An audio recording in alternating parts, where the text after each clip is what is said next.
अब मेरा सादर अनुरोध राज्यसभा में नेता प्रतिपक्ष श्री मल्लिकार्जुन खड़गे जी से कि वे अपना संबोधन प्रस्तुत करें।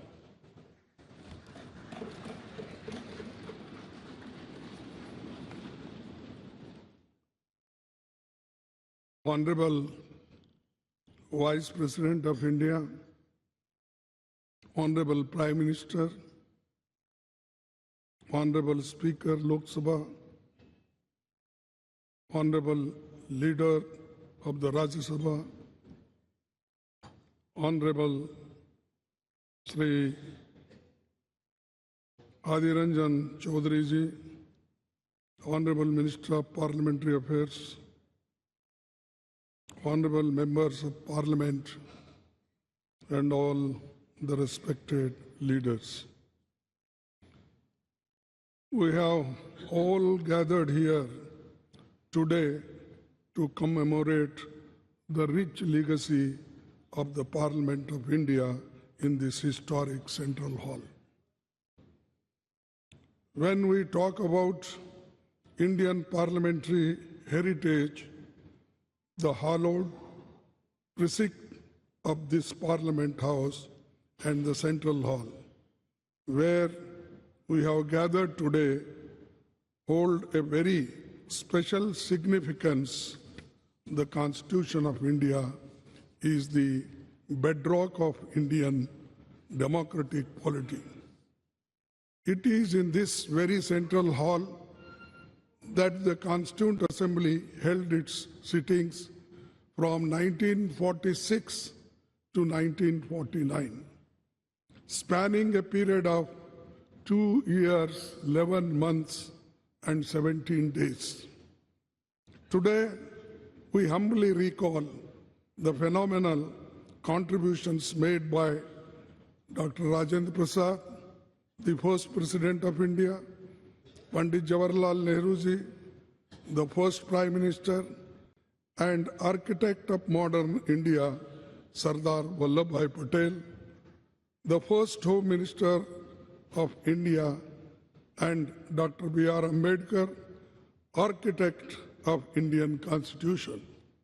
It is also an occasion to recall with gratitude the contributions of Sri G.V. Malvankar, Dr. Sarvapalli Radhakrishnan, and also acknowledge the collective contribution by members of the Constituent Assembly, Provisional Parliament, and First and all subsequent Lok Sabha. This Central Hall was witness to Pandit Nehru's tryst with destiny speech on the eve of India's independence. And yesterday, the Prime Minister also mentioned this in his speech. I'm thankful to you because you remembered this historic speech on this yesterday's occasion.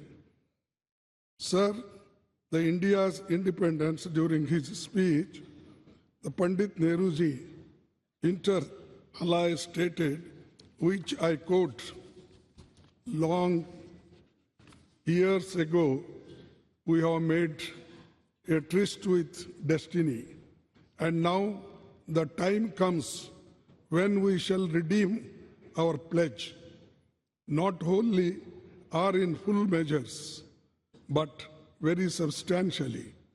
At the stroke of the midnight hour, when the world sleeps, India will awake to life and freedom. A moment comes, which comes but rarely in history, when we step out from the old to new, when an age ends, and when the soul of the nation, long suppressed, finds utterances. As the clock struck 12, all the members of the Constituent Assembly took the following pledge.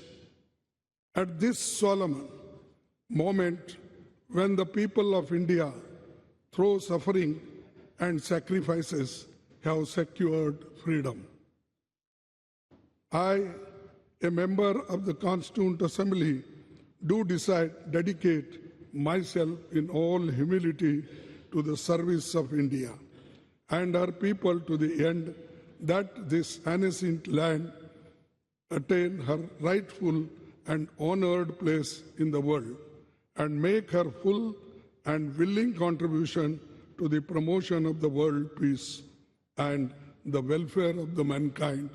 These words spoken on the day of this historic speech of Pandit Jawaharlal Nehru ji.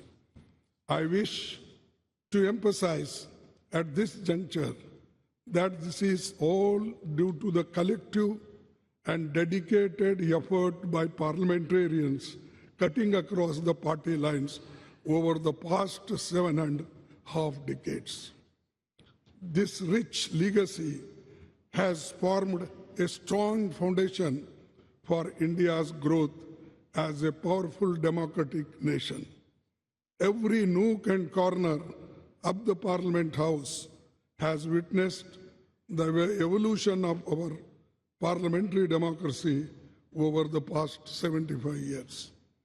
As we bid adieu to the Parliament House and move to the new Parliament building today, I am overwhelmed with emotions and tinge of pathos.